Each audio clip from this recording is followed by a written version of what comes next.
পরিস্থিতি একেবারেই উল্টে গেছে। পরিস্থিতি নিজেদের কন্ট্রোলের বাইরে চলে গেছে। কন্ট্রোলের বাইরে চলে গেছে বলেই হিতাহিত জ্ঞানশূন্য যে সকল মন্তব্য, সেই সকল মন্তব্য থেকে নাগরিক পার্টির নেতারা ঘুরে দাঁড়াচ্ছেন, তাদের মন্তব্য থেকে ইউটার্ন করছেন। আমরা হাসনাত আবদুল্লাহর মন্তব্য নিয়ে কথা বলেছিলাম। এবার সার্জিস আলমের মন্তব্য দেখলাম আমরা। সার্জিস আলম ইউটার্ন করলেন। সেনাবাহিনীর বিপক্ষে কথা বলা সার্জিস আলম এবার সেনাবাহিনীর পক্ষে কথা বললেন। বিকেলে তাদের সমাবেশ হলো, জাতীয় নাগরিক পার্টির সমাবেশ হলো জাদুঘরের সামনে, জাতীয় জাদুঘরের সামনে। তার আগের রাতে, গত রাতে হাসনাত আবদুল্লাহ সমাবেশের ডাক দিয়েছিলেন ফেসবুকে। এর আগে আমরা দেখেছি হাসনাত আবদুল্লাহ ফেসবুকে এই রাজুতে আয়, তোরা সব রাজুতে আয়, যে কথাগুলো ফেসবুকে সামাজিক যোগাযোগ মাধ্যমে ভাইরাল হয়ে গেছে, এরকম স্ট্যাটাস দিলেই হাজার হাজার ছাত্র জনতা রাজুতে চলে আসতেন তার ডাকে। কিন্তু এবার হাসনাত আবদুল্লাহর ডাকে জাদুঘরের সামনে খুব বেশি মানুষের সমাগম দেখা গেল না। জাদুঘরের সামনে একটা রাজনৈতিক দলের সমাবেশ হবে ওই ছোট্ট জায়গায়, তার একটা উদ্দেশ্যও থাকতে পারে, যেহেতু লোক সমাগম কম হবে, ছোট জায়গা যদি ভরে যায় মনে হবে যে জায়গা ভরে গেছে। সোহরাওয়ার্দী উদ্যানের মতো যদি বড় মাঠে হতো, পল্টনের মতো যদি বড় মাঠে হতো, পল্টন ময়দানে হতো, তাহলে তো কয়েক লক্ষ মানুষের প্রয়োজন হতো সেই আঙিনা ভরতে। জাদুঘরের সামনে 1-1.5 হাজার মানুষ এক জায়গায় হলেই মনে হয় যে ওই জায়গাটা ভরে গেছে, এর বেশি কিছু নয়। জাদুঘরের সামনে যে সমাবেশ আমরা দেখলাম, সেই সমাবেশে 1-1.5 হাজার মানুষ হতে পারে, কিংবা তার বেশি যদি হয় তাহলে 2,000 মানুষ হতে পারে, যার মধ্যে অন্তত 300-400 সাংবাদিকই ছিলেন। বাংলাদেশে এই মুহূর্তে 45-46টা টেলিভিশন চ্যানেল, সেখানে যদি আমি 45টা চ্যানেল ধরি, 45 দোকানে 90 জন ধরি, আর সাথে যদি 100টা ইউটিউব চ্যানেলের 200 জন ধরি, তাতে 300-র বেশি সাংবাদিকই হয়। তো সেই সাংবাদিকদের ক্যামেরার জটলা দেখা গেছে এবং তাদের সমাবেশের লোক সংখ্যা এতটাই হতাশাজনক ছিল, আমার মনে হয়েছে যে তারপরেই তাদের উপরের চাপ তো ছিলই, আমার মনে হয় যে সেনাবাহিনী থেকে প্রচণ্ড চাপে পড়েছিল তারা, এবং সেই চাপের পরে হাসনাত আবদুল্লাহ প্রথমে ইউটার্ন করেছেন। এবার সার্জিস আলমকে ইউটার্ন করতে দেখলাম। সার্জিস আলম যখন ইউটার্ন করলেন, তখন একজন সমন্বয়কের সেনাবাহিনী নিয়ে ভয়াবহ একটা মন্তব্য সামাজিক যোগাযোগ মাধ্যমে ফটো কার্ড হিসেবে ঘুরে বেড়াচ্ছে। এদিকে সাংবাদিক মাসুদ কামাল দুইজন উপদেষ্টার, যে দুইজন ছাত্র উপদেষ্টা, সেই দুজন ছাত্র উপদেষ্টার সরাসরি পদত্যাগ চাইলেন। যদি তাদেরকে সরিয়ে দেওয়া না হয় তাহলে প্রধান উপদেষ্টা ডক্টর মোহাম্মদ ইউনূসের পদত্যাগ তিনি প্রত্যাশা করলেন। সব মিলিয়ে আলোচনা করব এই ভিডিওতে। থাকবেন পলিটিক্স টিভির নিয়মিত আয়োজনে। সব থেকে ইম্পর্টেন্ট কথাটা যেটা বলিনি মধ্য সিজিতে যাওয়ার আগে, সেই ইম্পর্টেন্ট কথাটা বলে দিই। খবর রটেছে শেখ হাসিনা কলকাতায় এসেছেন। শেখ হাসিনা কলকাতায় এসেছেন কেন এই খবর রটল, কলকাতায় শেখ হাসিনা কী করছেন, সেটাও এই আলোচনার অন্যতম বড় অংশ। আওয়ামী লীগের সভানেত্রী, সাবেক প্রধানমন্ত্রী শেখ হাসিনা কলকাতায় এসেছেন, এই খবরটা রটেছে, সেটা নিয়ে পরে আলোচনা করছি। সার্জিস আলমের কথাটাই মুখ্য কথা এবং আওয়ামী লীগের সভানেত্রী, তার কথাটা মুখ্য কথা। সেই মুখ্য কথা দুটো পরে আলোচনা করছি। আগে মাসুদ কামালের প্রসঙ্গে যাই। মাসুদ কামাল বলেছেন যে এই দুজন ছাত্র উপদেষ্টা আসিফ মাহমুদ এবং মাহফুজ আবদুল্লাহ, যাদের বিরুদ্ধে দুর্নীতির অভিযোগ করেছেন ইলিয়াস হোসেন সাংবাদিক, ফেসবুক স্ট্যাটাসের মাধ্যমে একাধিক দুর্নীতির কথা বলেছেন।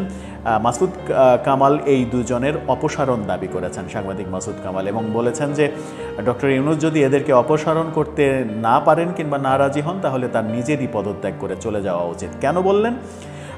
তিনি বললেন এই কারণে যে প্রধান উপদেষ্টার কথা এই দুজন শুনছেন না, প্রধান উপদেষ্টার কথার বাইরে গিয়ে অধ্যত্বপূর্ণ আচরণ করছেন, অধ্যত্বপূর্ণ কথা বলছেন।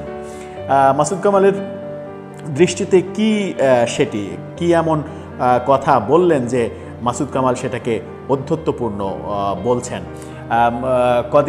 দুদিন আগেই আমরা প্রধান উপদেষ্টাকে বলতে শুনেছি বিদেশি প্রতিনিধিদের কাছে যে আওয়ামী লীগকে বহিষ্কার করার কোনো পরিকল্পনা এই সরকারের নেই। তার মানে হচ্ছে সরকারের সিদ্ধান্ত প্রধান উপদেষ্টা স্পষ্টভাবে জানিয়ে দিয়েছেন। সরকারের সিদ্ধান্ত হলে সেটা তো সব উপদেষ্টাদেরই সিদ্ধান্ত, সম্মিলিত সিদ্ধান্ত। প্রধান উপদেষ্টা কোনো কিছু জানিয়ে দেওয়ার পর সেই ব্যাপারে দ্বিমত পোষণ করে কোনো উপদেষ্টাজনিক কোনো কথা বলেন, কোনো ফেসবুকে পোস্ট দেন, কোনো বক্তব্য রাখেন, তাহলে এটা সরকার বিরোধী এবং তার শপথ ভঙ্গ করার সমতুল্য।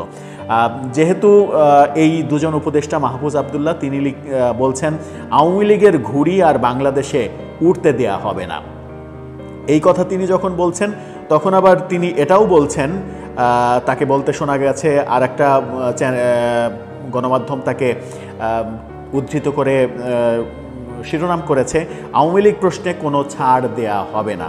অর্থাৎ আওয়ামী লীগকে নিষিদ্ধ, তার ডিটেলে গেলে যেটা বোঝা যায় সেটা হচ্ছে যে আওয়ামী লীগকে তারা নিষিদ্ধ করতে চান, আওয়ামী লীগকে রাজনীতি করতে দিতে চান না।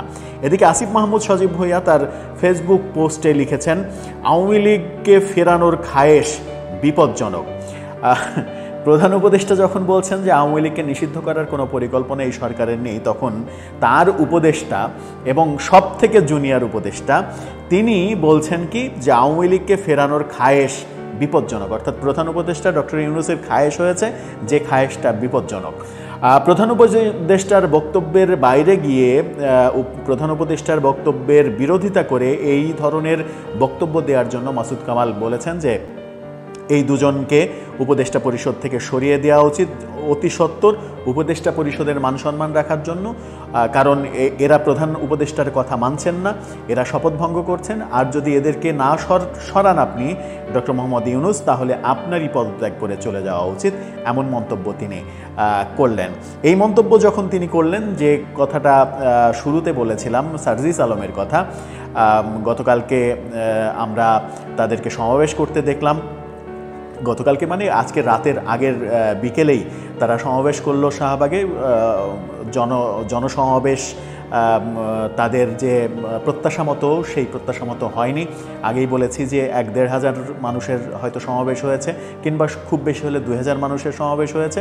আপনারা যে কেউ পরীক্ষা করতে পারেন যে শাহবাগে জাদুঘরের সামনে রোড ডিভাইডারের এক পাশে, দুই পাশে না, এক পাশে শাহবাগ থানা আর এক পাশে জাতীয় জাদুঘর, মাঝখানে একটা বিশাল রোড ডিভাইডার, জাদুঘরের সামনে সামান্য একটু জায়গা, সেই জায়গাতে অনেকখানি অংশ ফাঁকা রেখে ছিল এবং তারা যেভাবে দাঁড়িয়েছিলেন গোল হয়ে, সেই গোল বৃত্তের মাঝেও অনেক জায়গা ফাঁকা ছিল। এক অংশ পূরণ করেছে সাংবাদিকদের একটা বিশাল সংখ্যক মানুষ, আর অংশগুলো ভরাট করেছে। জাদুঘরের সামনের পুরো অংশ ভরাট হয়নি, হয়তো 2/3 জায়গা ভরাট হয়েছে। সেখান থেকে অনুমান করা যায় যে তাদের সেই সমাবেশে কেমন জনসমাবেশ হয়েছে, কেমন মানুষ সাড়া দিয়েছে।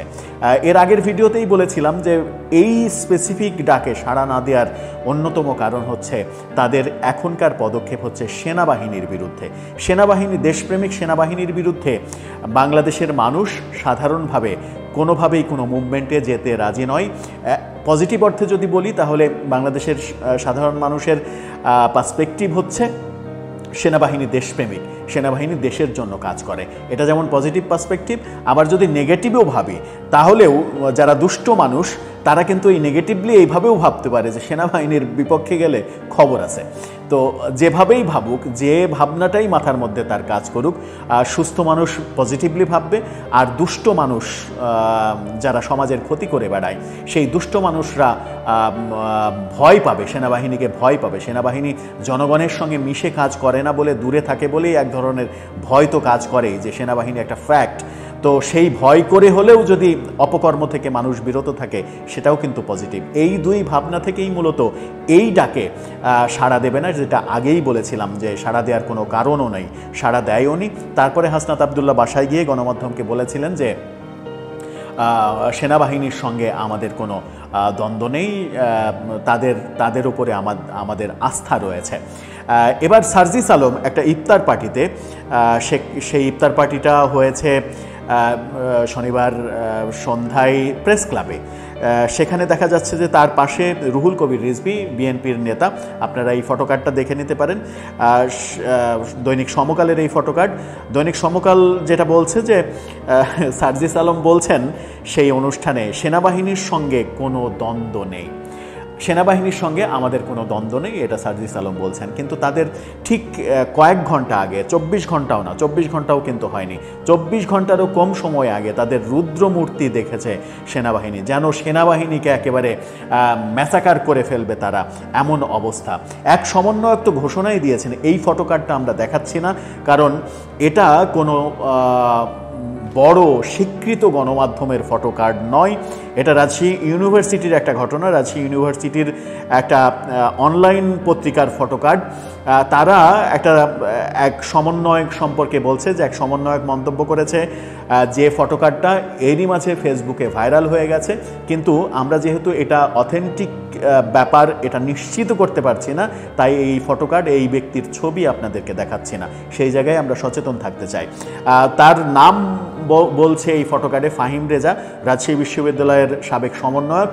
তিনি বলছেন ভয়াবহ কথা, এটা যদি এই রাজনৈতিক দলের মনের কথা হয় তাহলে এর চাইতে ভয়াবহ ব্যাপার আর থাকতে পারে না। এই ব্যাপারে সঠিক তদন্তও সেনাবাহিনী করবে বলে আমরা অন্তত প্রত্যাশা করতে পারি। যদি এরকম ঘটনা না ঘটে থাকে তাহলে সেটা দেশের জন্য খুব ভালো, আর যদি এরকম ঘটনা ঘটিয়ে থাকে, এরকম মন্তব্য কেউ করে থাকে, তাহলে তার বিরুদ্ধে ইমিডিয়েট অ্যাকশান নেওয়া উচিত বলে ব্যক্তিগতভাবে আমি মনে করি। যে অ্যাকশানটা সারা দেশে বিভিন্ন জায়গায় আমরা দেখতে পাচ্ছি যে মসজিদের 5 লাখ টাকা চুরি করেছেন একজন সমন্বয়ক এবং ধরা পড়েছেন, তাকে গ্রেপ্তার করা হয়েছে।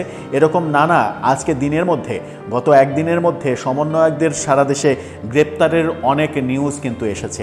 এই সমন্বয়ক ফাহিম রেজা, যদি এটা সত্য হয়, তিনি বলছেন গণভবন যেভাবে দখল হয়েছিল ঠিক সেভাবে ক্যান্টনমেন্টও দখল করা হবে। চিন্তা করতে পারেন কত ভয়াবহ কথা, ক্যান্টনমেন্ট দখল করবে এরা। এরা যদি ক্যান্টনমেন্ট দখল করে তাহলে আর বাকি থাকলো কি? এরা তো সবই পারে।